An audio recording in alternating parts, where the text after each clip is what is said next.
In Money Watch, a mass exodus of major international companies is underway in Russia. Several multinational companies are pulling out or suspending business in Russia following its invasion of Ukraine. The number of companies added to the list is growing by the hour. The decision to pull out comes as the sanctions from the West take a grip on the nation's economy. The ruble has tanked to record lows, forcing Russia's central bank to boost key interest rates to offset the losses. BP took the headlines Monday after it said it would abandon its stake in Russian oil firm Rosneft. That will cost the British giant about $25 billion. But the oil major is just one of many firms looking to quit Russia or halt operations there. Norwegian firm Equinor says it too will start divesting from its joint ventures in the country. British bank HSBC will wind down relations with a host of Russian lenders, including VTB, the country's second largest. That is according to a memo seen by Reuters. Russian airlines may also struggle to hold on to their planes. AerCap, the world's biggest aircraft lessor, says it will terminate leases with carriers in the country. Over half of the 980 passenger jets in use in Russia are rented from foreign firms, according to analytics company Cirium. AerCap's clients include Aeroflot and other big carriers. Meanwhile, US-based UPS and FedEx say they will halt activity in Russia and Ukraine. As the fighting continues in Ukraine, Western firms are hastily rethinking their business in Russia.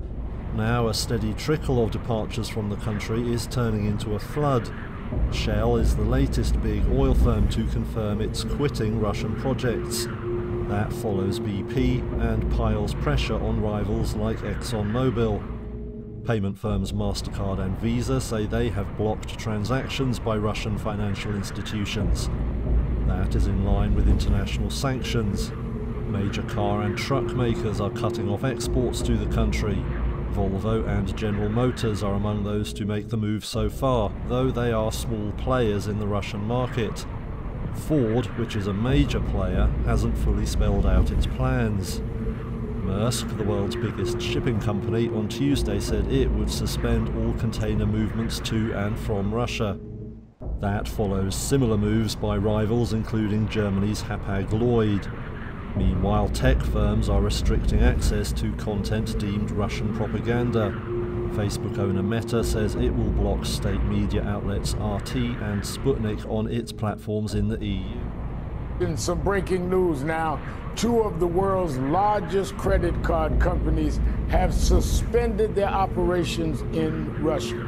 Visa and MasterCard just minutes ago announcing they will cease all transactions with clients and partners in Russia in the next few days. This move comes as Russia faces increasing sanctions and economic isolation from the global community after its invasion of Ukraine. Anxiously watching the currency exchange as the ruble's value keeps plummeting. Many residents here in St. Petersburg express pessimism about the direction of the Russian economy. Все катится к чертям. Других слов нет.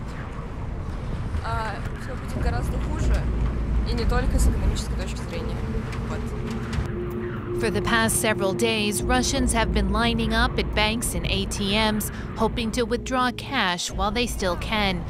That's due to devastating international sanctions directed at Russia's financial sector.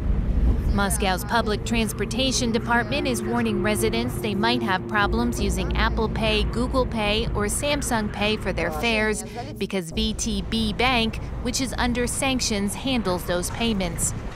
anxiously watching the currency exchange as the ruble's value keeps plummeting. Many residents here in St. Petersburg expressed pessimism about the direction of the Russian economy.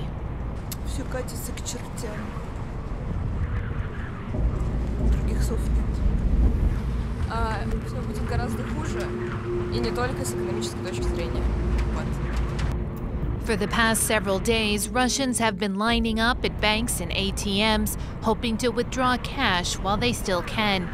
That's due to devastating international sanctions directed at Russia's financial sector. Moscow's public transportation department is warning residents they might have problems using Apple Pay, Google Pay, or Samsung Pay for their fares because VTB Bank, which is under sanctions, handles those payments. Visa and MasterCard have also blocked multiple Russian banks from their network to comply with sanctions. Economists say all these restrictions are impacting the quality of daily life. Now the problem is that Russian public is extremely unhappy with their Master and Visa card not working, Apple Pay not working, not being able to travel abroad. And the impact of the sanctions could have a knock-on effect on the economies of neighboring countries in Central Asia. Tajikistan, Kyrgyzstan, and Uzbekistan rely heavily on labor remittances sent home by migrant workers in Russia.